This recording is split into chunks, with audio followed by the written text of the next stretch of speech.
aiwa muri Zimbabwe SADC haisi kana kumira, iri kutomobiliza nokuti tiri kutoona kuti muzuva ranhasi aiwa SADC yobuditsa theme yesummit iri kuzoitirwa munyika yeZimbabwe muna August. Zvatakutoona kuti zvatongova pachena kuti summit iyi haichatomisiki, summit iyi yatova neschedule, yatova nemadates, yatova netheme. Sanapinda mashoko abuda vachitaura theme yeSADC noti bva wasubscribe like utina on the bell icon.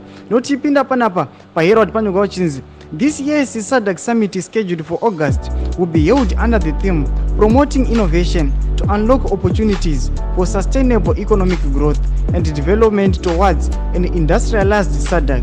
The regional bloc is announced. The summit will be hosted by Zimbabwe, which will assume the chairmanship of the grouping. Preparatory work for its successful hosting are at an advanced stage, with SADC assessment missions having been in the country to check progress, with all of them expressing satisfaction.